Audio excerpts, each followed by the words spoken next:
le atawa se umata to fo mai I le mata upule I le pe no foi atu le issue le sa overtua le le sa ACEO LTA ya Chris Faufo walanga o sui fa o le le HRPP le na fata pena nei le fata pena lava mo vai mo a tolu wa tu lo ta o le fionga maniani involve le li tele community mata longa mal kapi ya ta dia la ona jute mana fa walanga ye lo e ila wa mio le lo ale yes ya me foi la wa service o lo nu la se la pasenge ia o me foi fa yonga kua o le tai foi nei to titia to la usu engale atowa titia complete la usu engale ai I faila mata vale ia na feliuli wa ia la sengi ai mai se o le mela wa nga ai ka vale una le kimi la no se anga po lai fa pulo lai fufi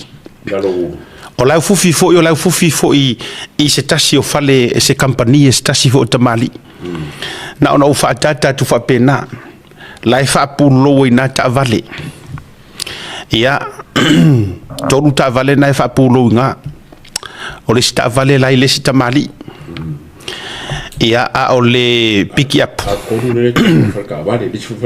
le si va fa ta vale le tau mate ye so tanga ai peno foi atu ko kiki aka complete ngai vaenga ona vatu foi le lunga mo le tau silfia vatu foi le langa kaunga a faina sia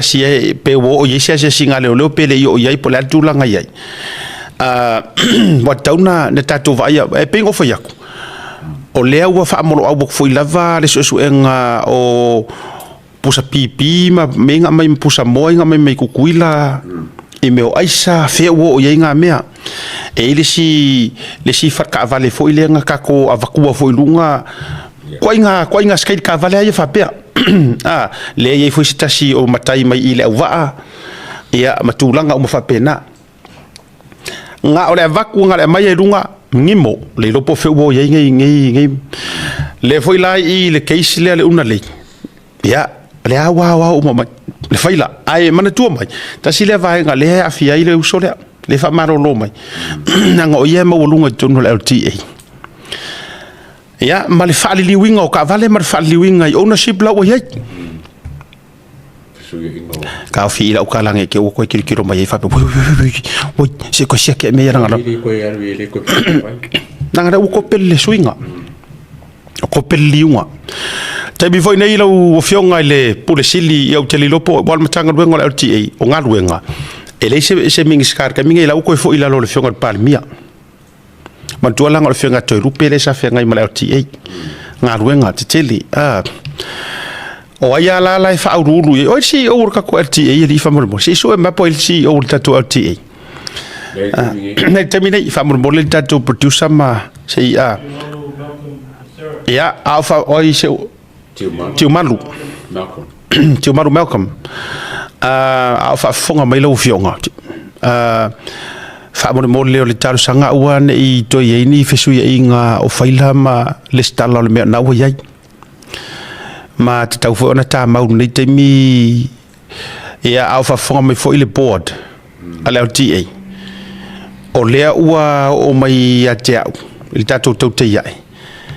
ia report o mea ua sui ma whaaliliu I ai whaila ia o le fau o ngofo mau ia nisi ia ua ave I ai whaila o ka vale ia le atau so ai se kau soka iaku whaamore se kari mai kou kere fongi ai va ko twice le ngu mela ngai lungo le wa ile lisi fo ile ngu mela si o ma lo le ia so I've called twice today ele le va kurunga pokalami la ufionga al tam poleli policity e boka fiu vili le ngomela le ka vi fola idunga e ngomela le vai kele ngo vili a o fiu vili ele kari maises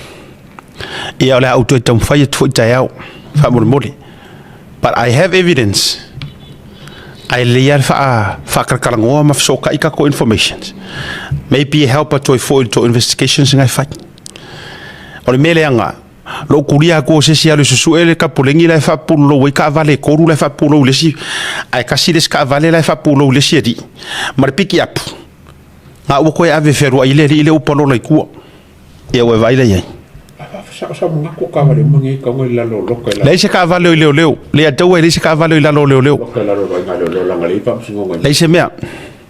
le wo fa ya tu le fia fire nei ele se mea le ngala na le tu fa ya tu ai la na le tu fa ya tu ai fa mo mole a fa fonga mai fo yo tar sanga tu nei nisi po ya nisi so tanga ngai CEO le board whoever's in the board ke le loa fa mo mole I need o le ka fia so ka ya fa mo mole a ko le manga nga ola e mo ke fa ya ku me ye lunga ilanga we are news outlets o me ye fia lo la ku la mo wole sis o mai ka vale ngai e ma vo mai nga wa change ownerships a wa sui o le sipiki a por V8 nga o ko fo i o kamala ya lisa nga o fel wa ye how can that be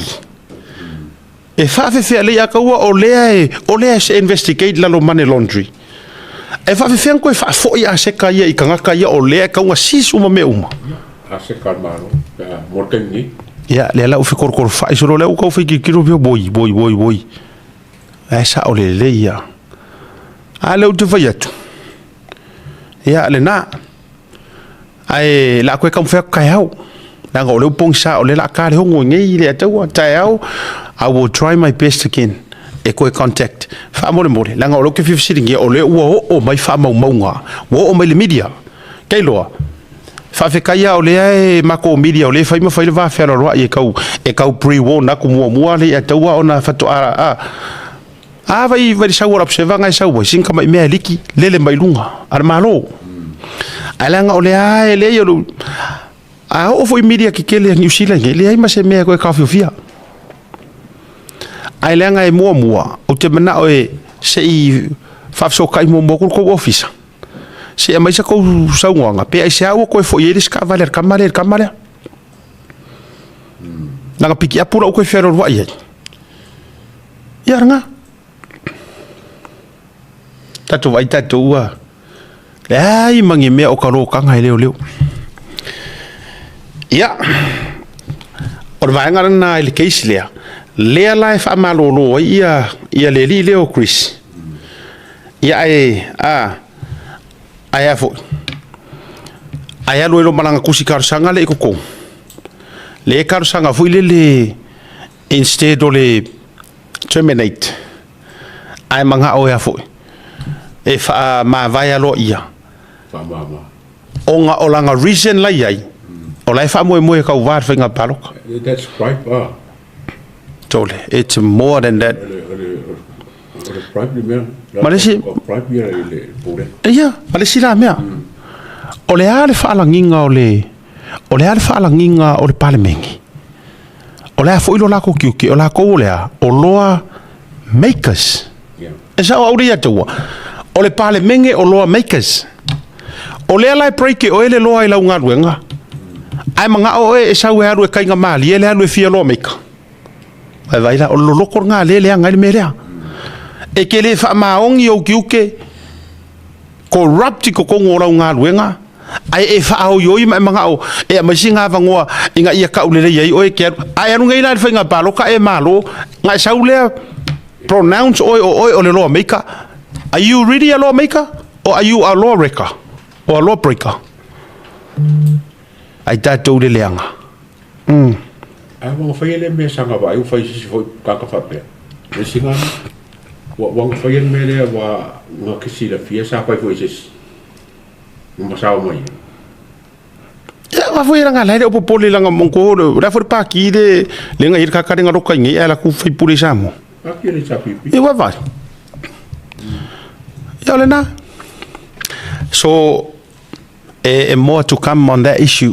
Ai le uto fai tu tau fai tu ya mulia tele tu malu Malcolm Esera, the acting chief officer. Ya o ai foi. O te lopo po ngai up to date ka ko information nga pase I se uma to se va vai tu por me no lo ngol numero no tum fai vili. se kausu ese information sa o matulanga ngi ke fuku va ai mai fa pele le so ta yutsis ai to tam fa tu lo daule ai ya wa ka fu fele le runga ka ya ngi simea ka o ku ai mai ngo le si au ri ia le fa la fia me ia le wo fu fa li wa ya la ko ka vale la ngai fia trace fo ile kai mi le nga fa yesu ngo o le se ko ngo umara e so ka me yo la ko ma la ve o mai me